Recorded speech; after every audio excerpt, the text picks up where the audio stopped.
Well, welcome back everyone. In previous clips we had talked through your CV or the concept of your CV being a sales document. Now we're going to talk through the content of your CV. So the example that I have here for you today, I think the first point to note is that the candidate's contact details are on the CV. You'd be amazed at how many CVs we receive that don't have email, phone number or even name on them, and in some instances they've become detached in some way from the candidate file on the system, and then we have no way of contacting you. So just make sure that all your contact details are on at least the first page of your CV. You will notice in this example we go straight into education. Now I know a lot of candidates put their education at the back of their CV, but let me tell you, one of the key criteria when we're screening candidates is your education level. We want to know if you've reached the minimum level, the minimum criteria for a particular role. So we really appreciate having those education details right up the front. And you'll notice that we have used bolding rather than underlining or different fonts. That having a uniform font makes your CV look cleaner to read. So you'll notice the qualification is in bold. We always note the learning institution that you completed the qualification with and the year that you graduated. And we start with your most recent qualification and work backwards. We don't confuse, and of course this is an accounting CV. All of these principles are applicable in any discipline really, but just notice that with your professional memberships, for example, we keep that separate from your qualifications.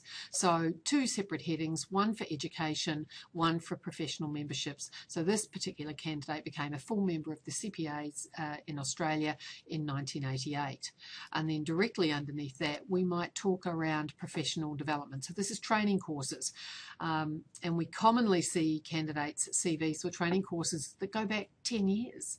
And most people can't remember the name of the trainer, the venue, or the date of training courses that are more than, say, 2 or 3 years ago. So really just put your current training into your resume. And again, we want to know the name of the course, who you completed the training with, and what year.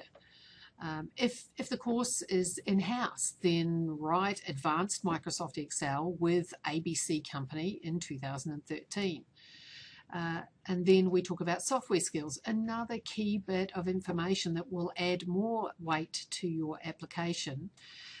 If you happen to have the software package that the particular client uses, and you'd be amazed at how many accounting candidates certainly don't have a list of software skills in their CV, so we really don't have an understanding of how close a fit we might have or not. And this is particularly relevant for contractors because more often than not, you must have the software package that the client is operating. So there you can see just one page: contact details, education, professional memberships, most recent training, and software skills. And in a lot of cases, that's the beginning of the shortlisting process. Right there in the front page, you can either eliminate or qualify a candidate just from that one page. Now let's move now on to what we call professional experience.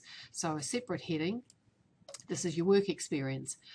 We often see candidates, in fact we like to see candidates that started with one particular organisation and moved on to another role in that same organisation, so they were promoted. And we're looking for this sort of activity in somebody's background. It's difficult sometimes, or some people find it difficult to express that. So if you'll notice here, this particular candidate joined the made-up company in January 2000 and worked there for 5 years until October. So we've got the dates of the entire period of employment, the name of the firm and their location, and then a brief description. This is very brief. Obviously you might pad it out to a couple of lines, but no more than that. And we've talked about this organisation being a $300 million European software engineering firm. Look, it's great if this firm employs 50,000 people around the world, but it's of no relevance to the local business, really. If it's that big a brand, then most employers will know the brand. So really, what's relevant, though, is that the subsidiary only produced $50 million worth of revenue, so that the person that's screening your CV gets a sense of the size of the business that you actually worked in. So keep it relevant to the local market when you write your description, and it doesn't need to be War and Peace. A couple of lines is plenty, just nailing exactly what the firm does. Then we talk about your most recent role. So we've got the dates tied to the more senior role. Now, obviously, you're going to have more detail than we've got in this example.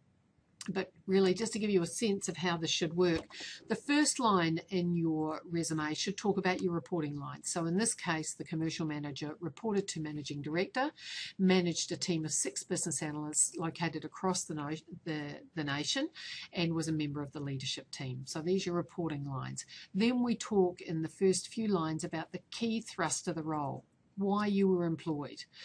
In this particular role, this person had full budgetary responsibility, and in there you could put, say, for a $50 million business unit, or it could be for the whole $300 million Australian operation. In times of explosive growth, or it could be when the organisation had a lot of mergers and acquisition activity, or they were divesting, or they were shrinking. So that part of your resume is really setting the scene and just giving a sense to the screener of what the key thrust of your resume was. And really the detail, particularly when you get to senior level, should be mostly in the achievements. In fact, for very senior people, it's probably just one key overview of the role is your responsibility, and then the rest is achievements. That's potentially not so true for less senior candidates, but you need to temper it. The further up the corporate ladder you go, the less detail in terms of responsibilities, and it's going to be more and more around achievements. So these achievements, as I've noticed here in this example, you need to list your biggest first, and you want to measure your achievements, make it as quantitative as possible. So talk about how much you grew revenue, how much cost you reduced, or how much value you added to the business, and try and quantify it in some way. Now we're talking through an accounting resume here now. This is directly of relevance to HR candidates or any other candidate as well. You want to put some scope around this. So for an HR manager, I commonly see HR managers' CVs, and they talk about their responsibilities, and they're listed it just like a position description. But what they failed to mention is that the organisation was going through huge growth or was shrinking.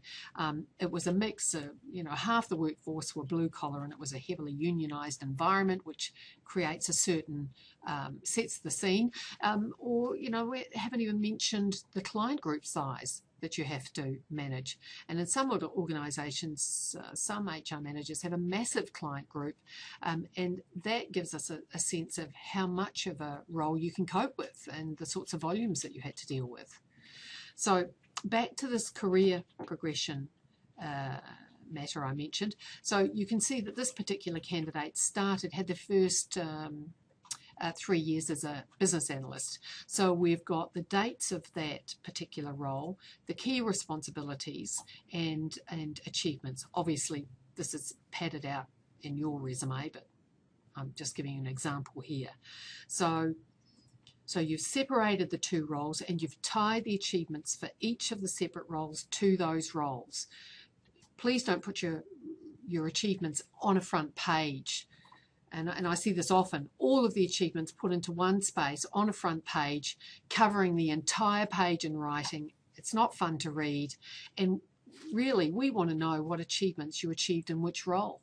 And when it comes time to reference checking you, we want to be able to tie back the key responsibilities of each of those roles and what your achievements were in those roles. We're verifying that when we reference check you. And if we can't tie the achievement to the role, that makes our job that much more difficult. And of course, we want to know that there was an even spread of achievements throughout your career. Now, for a lot of candidates, I get this, it's really difficult when you become senior to keep your resume to 3 or 4 pages. So I don't know who created that perception that you had to have a resume that's 3 or 4 pages. Yes, it's important to keep your resume succinct, but at the end of the day, it is what it is. And if you are a professional contractor, of course your resume is just going to get bigger. But what I would say to you is focus on your last 10 years experience. So in this instance, the candidate, we've gone back as far as 2000, and anything prior to that, you can see we've just listed dates, name of the firm, and job title. And really what that shows with this particular candidate is they started out in chartered, had a few years as a grad, became a financial accountant in commerce, went on to do a contract in London, and you can see clearly that it's London, and then came back to Sydney as a management accountant in a permanent role before they secured this most recent role where they've had 5 years. So really, there we are. 2 pages. I mean, obviously with this particular candidate, you're going to expand and give us more detail around the last 10 years. So maybe this resume would run to 3 pages. But this candidate graduated and came out of university in 1984. So really, there's your 3 pages. So I hope that these tips that I've given you today will in some way assist you keeping your resume succinct, keeping it clean looking. So you can see there's a lot of white space on this resume for the client to make notes. They know exactly what style of organisation you worked in, how your career has progressed, and really, again, this is really just a tickler to get the client to ring you so that you can meet. You can go into all of the detail you like face to face. This resume is just a sales document. So there is much more I can tell you about resumes, but that is an overview. Listen, if you're struggling with this and you want advice, call any one of the consultants at MyHorizon on 87659700, and we're happy to provide the service of writing your resume for you. Hope it helps. Talk soon.